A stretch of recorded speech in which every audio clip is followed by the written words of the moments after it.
Beri nama pedang ini Naga Puspa. Selamatkan dia. Jangan sampai jatuh ke tangan pendekar berwatak jahat.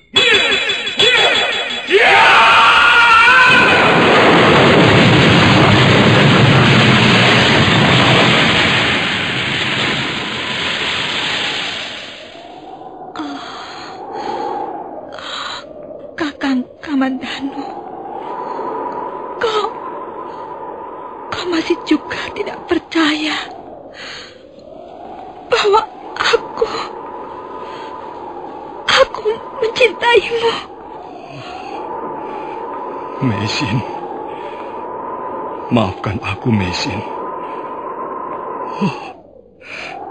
Mesin, Mesin.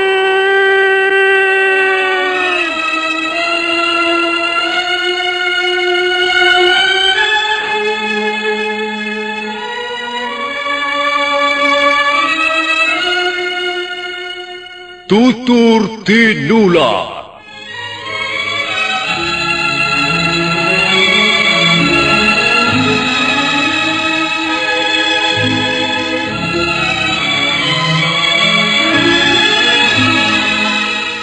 Sebuah sandiwara radio serial, produksi Sanggar Cerita dan teater Sanggar Prativi. Sebuah kisah dengan latar belakang sejarah runtuhnya Singasari dan berdirinya Kerajaan Majapahit.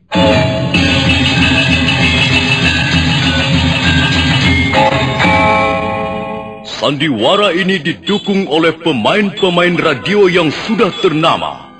Ferry Fadli, Yvonne Rose, dan Eli Ermawati.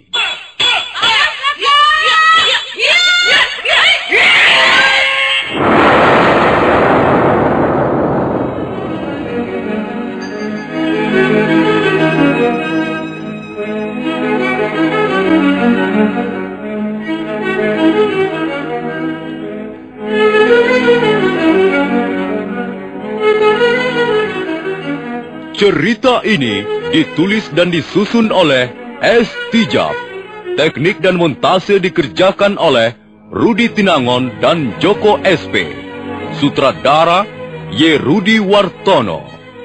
Kali ini mengetengahkan episode ketiga dengan judul Daun-Daun Bersemi Lagi.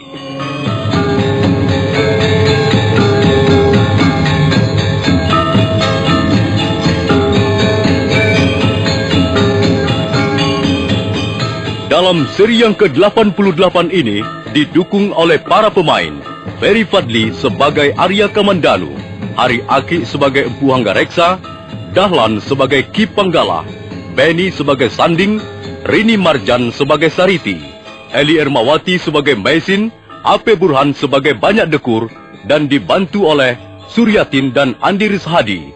Pembawa cerita Nusri. Selamat mendengarkan.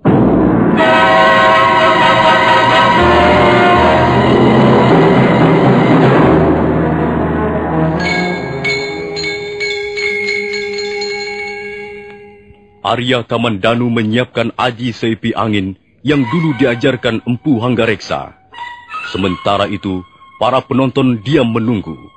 Nampak Ki Panggala duduk dengan kaki ditumpangkan ke paha sambil terus membangga-banggakan anaknya. Penonton menjadi agak gelisah melihat Arya Kamandanu yang masih belum juga melakukan sesuatu. Maka Empu Hanggareksa nampak kesal. Hei, Kamandanu, apa yang kau lakukan di situ, ha? Orang-orang sudah menunggu. Mereka mau melihat apa kau bisa melakukan, seperti apa yang telah dilakukan anak desa Tumangkar itu.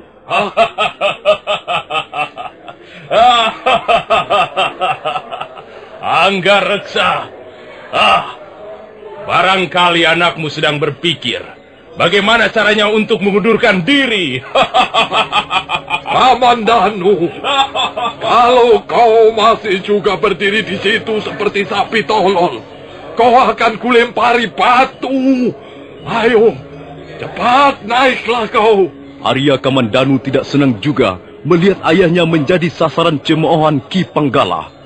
Maka secepat kilat dia melompat ke udara.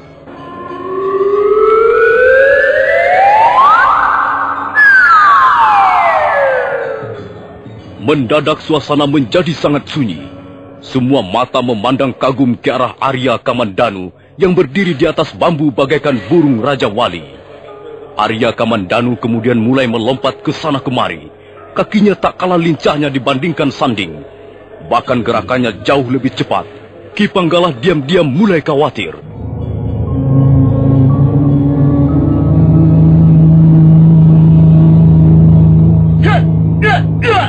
Arya Kamandanu terus melompat dan gerakannya makin lama makin cepat. Penonton berdecak kagum. Kini mereka tidak lagi melihat dengan jelas tontonan di depan mereka. Mereka hanya seperti melihat kelebatan bayangan orang yang melompat ke sana kemari seperti hantu malam. Kadangkala bayangan itu berputar-putar di udara, kadangkala melesat ke samping kiri atau kanan. Tiba-tiba Arya Kamandanu berhenti melompat, tapi hanya sebentar. Saat berikutnya, dia sudah melayang ke atas pohon, kemudian kembali lagi ke atas bambu. Lalu dia melompat ke atas bubungan rumah banyak dekur. Lompatan itu menimbulkan angin bersuit, dan anehnya, tak secuil pun genting rumah banyak dekur pecah atau retak karenanya.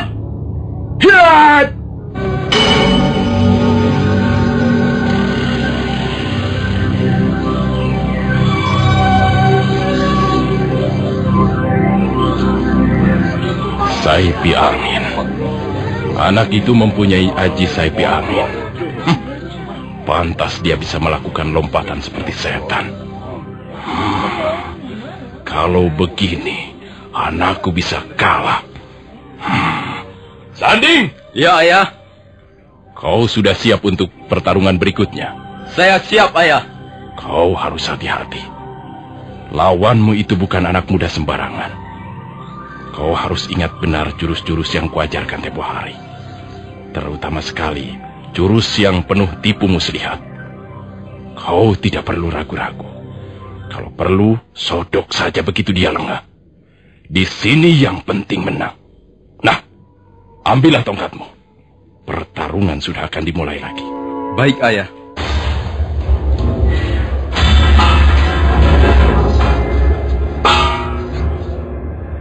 Sanding sudah berdiri dengan tongkat rotan di tangan kanannya. Demikian pula Arya Kamandanu yang berdiri di tepi gelanggang yang lain. Tak lama, Sanding melompat ke atas bambu. Arya Kamandanu segera menyusul. Kini dua orang pemuda itu sudah berdiri berhadap-hadapan. Penonton menunggu sambil menahan napas. Di antara penonton, nampak sepasang mata yang indah ikut melihat apa yang akan terjadi di atas gelanggang pertarungan. Orang itu mengenakan kerudung kepala dan gerak-geriknya seperti seorang nenek-nenek. Sanding! Apa lagi yang kau tunggu? Ayo cepat, sabet saja! Ya! Ya, ya, ya!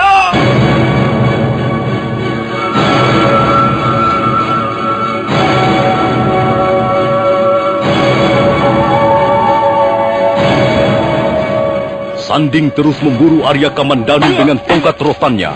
Karena kali ini tidak menggunakan aji sepi anginnya, dan itu memang disengaja. Arya Kamandanu menjadi kewalahan. Beberapa kali kakinya hampir saja terpeleset, tapi untung dia buru-buru dapat mengatasi keseimbangan tubuhnya. Aku melihat ada yang tidak beres, Kakang Hanggareksa. Iya. Mengapa sekarang anak itu menjadi lamban? Mengapa gerakannya menjadi kaku sekali begitu? Barangkali dia sedang menjajaki kemampuan lawannya. Tapi bukan begitu caranya menjajaki lawan. Lihat. Saya menjadi khawatir, Kakang. Sudahlah. Biar saja dibayar tegur. Kalau memang dia harus kalah, ya biar saja toh kalah. Mungkin memang kita tidak ditakdirkan menjadi besan. Sanding terus menghujamkan tongkatnya, menyabet kiri kanan. Arya Kamandanu semakin berpegang. Setelah beberapa kali pundaknya kena pukulan tongkat, dan kali ini pukulan itu datang semakin gencar. Akhirnya Arya Kamandanu menjadi bulan-bulanan Sanding. Namun begitu, dia masih berusaha untuk bertahan di atas ujung bambu kuning. Sementara itu, tak jauh dari atas gelanggang, berdiri dekat pintu, Sariti melawannya pertarungan sambil menggigit bibirnya dengan cemas. Kasihan Kakang Kamandanu. Dia menjadi bulan-bulanan Kakang Sanding. Kasihan. Tubuhnya pasti sakit sekali terkena pukulan tongkat rotan itu. Mengapa kau harus berkorban untuk kami? Dia terkena pukulan lagi di punggungnya. Mengapa Kakang Sanding begitu kejam? Bukankah dia tahu bahwa Kakang Kamandanu hanya mengalah saja? Kasihan sekali Kakang Kamandanu.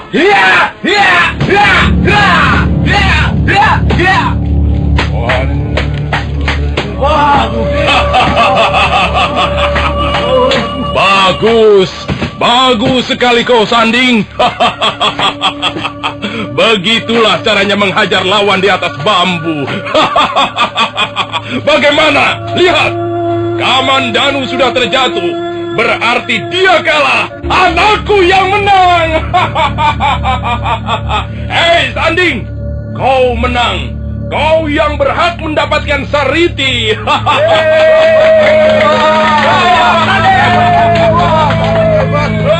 Kipanggala terus tertawa-tawa melihat kemenangan yang diperoleh anaknya.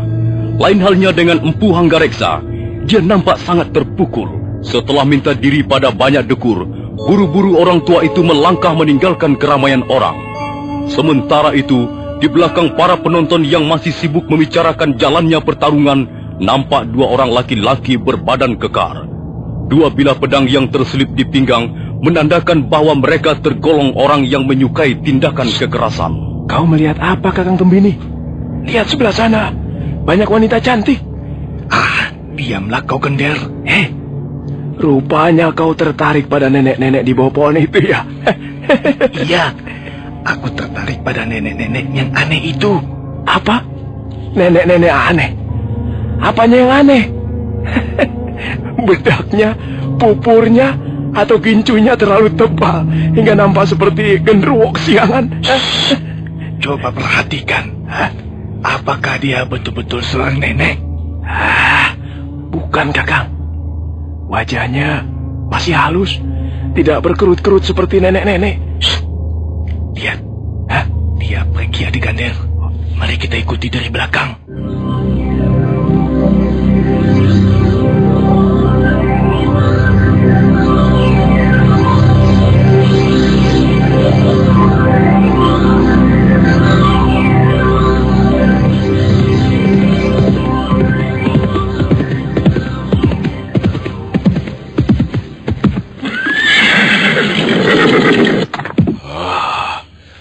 Bagaimana, Sanding?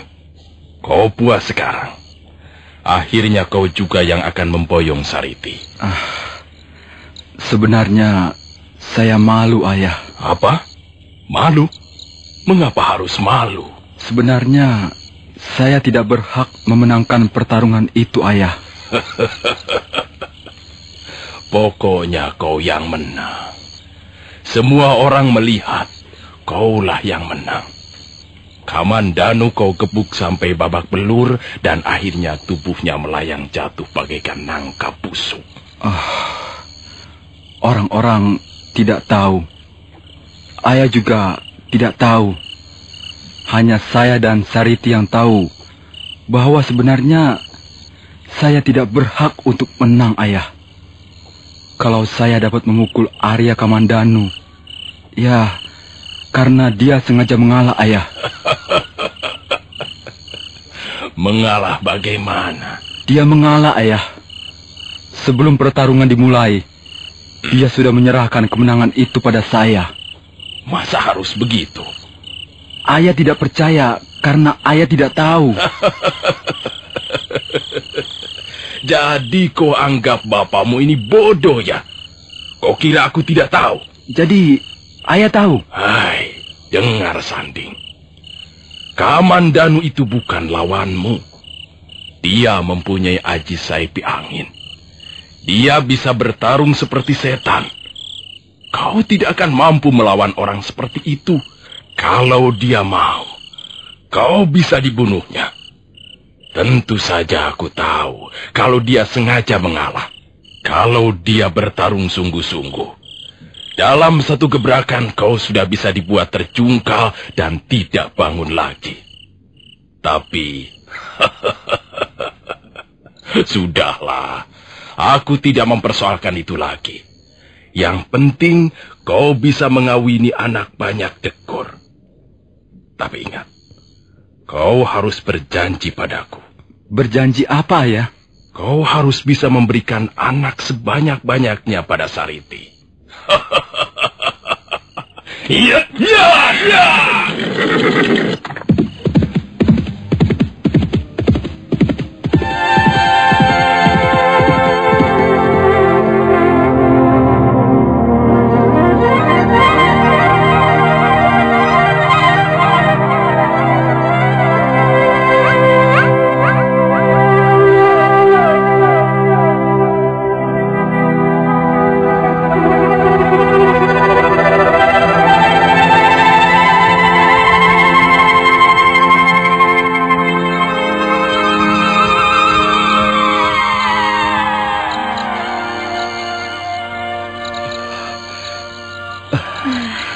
Kakang Sanding memang keterlaluan.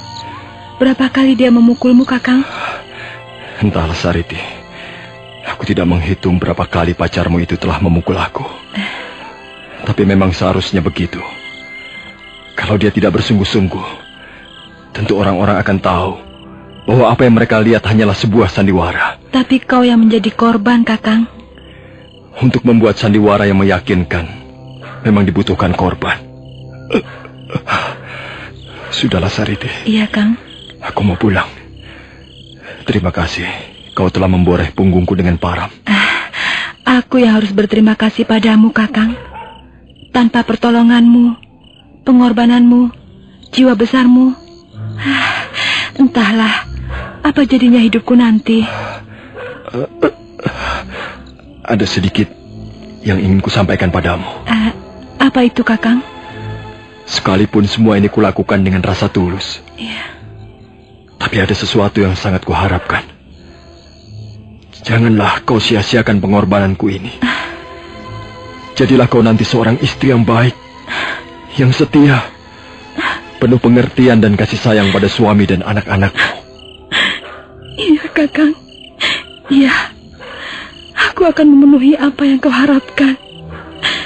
Aku tidak akan menyia-nyiakan pengorbananmu yang begitu berharga ini, Kakang.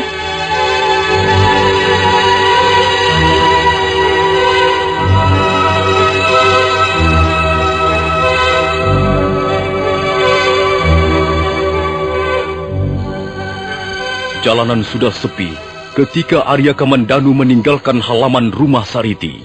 Tak ada sepotong manusia melintas di jalan. Rumah-rumah pun sudah ikut tertidur bersama penghuninya. Sambil merasakan rasa sakit di beberapa bagian tubuhnya, Arya Kamandanu melangkah sempoyongan. Tiba-tiba, dia merasa gembira. Tapi dalam kegembiraan yang aneh itu, ada sesuatu yang tidak mampu dimengerti. Aneh sekali. Mengapa tiba-tiba saja hatiku gembira? Baru saja aku bertarung dan dikalahkan sampai tubuhku sakit semuanya. Tapi, mengapa aku justru gembira? Apakah ini yang namanya bahagia? Berkorban untuk orang lain tanpa pamrih. Di situkah letak kunci kebahagiaan ini? Apakah itu bukan suatu kesombongan atau kekonyolan?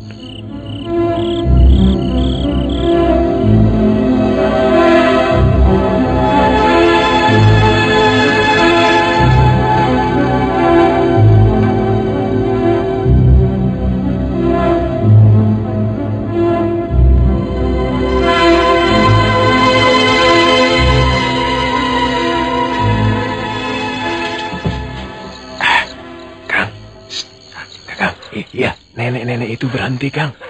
Dia menengok ke belakang. Mungkin dia tahu kalau kita buntuti. Iya, kita lihat saja dari jauh. Aku ingin tahu dia pulang ke rumah siapa. Kakang Tumbini naksir ya? Aku bukan mau mencumbu dia. Lalu mau kau apakan perempuan itu, Kang? Akan kutangkap.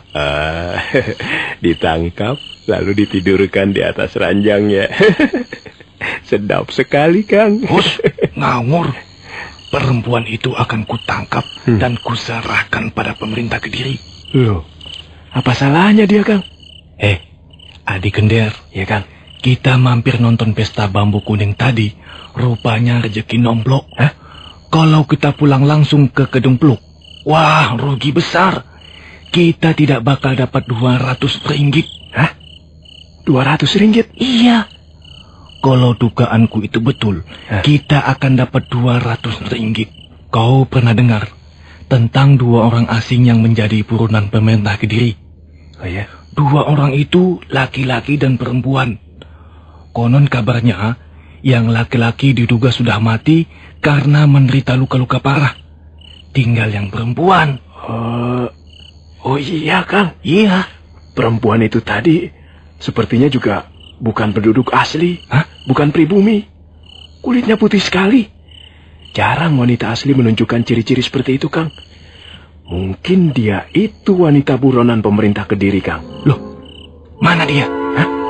Wah, dia sudah pergi, Kang. Ayo kita kejar dia. Ya, ayo cepat.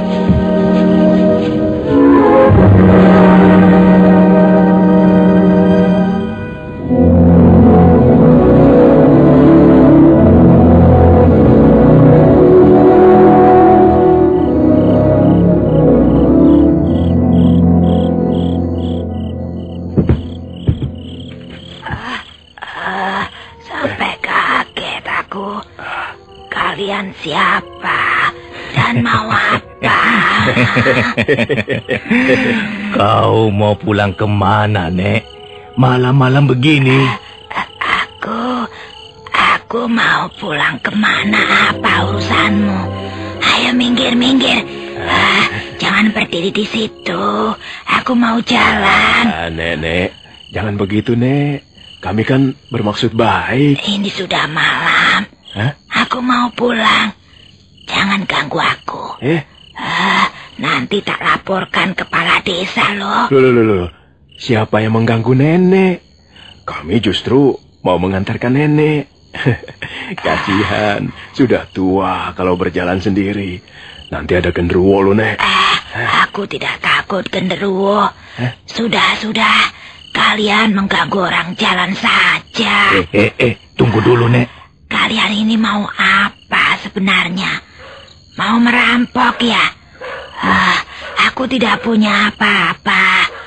Kalau mau merampok, sana di kota. Tunggu dulu, Nek. Kok buru-buru sekali? Ini sudah malam. Aku ditunggu cucuku di rumah. Siapa nama cucumu itu, Nek? Apa urusanmu mau tahu nama cucuku? Kalian ini pasti orang-orang gak bener. Brengsek. Ayo, pergi. Nek. Kok galak amat sih, Nek? Nek. Kurang ajar kau ya. Berani pegang-pegang tanganku. Aku sudah tua. Kalau mau cari kesenangan, sana sama yang masih muda. Cari yang masih kenceng pipinya. Tidak, aku tidak mau. Aku mau kau saja, Nek.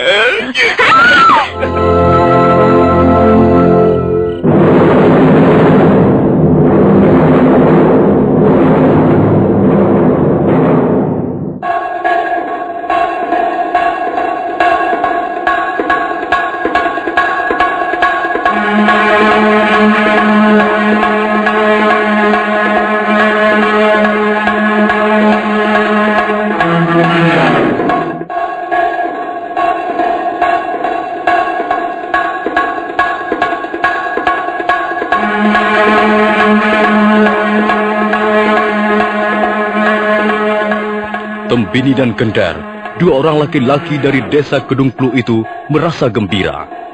Ternyata dugaan mereka benar. Wanita yang mengaku nenek-nenek itu ternyata masih muda dan cantik wajahnya. Dialah Mesin. Nah, para pendengar sekalian, bagaimana kisah selanjutnya? Apa yang akan terjadi dengan Mesin? Silakan mengikuti seri berikutnya. Sampai jumpa.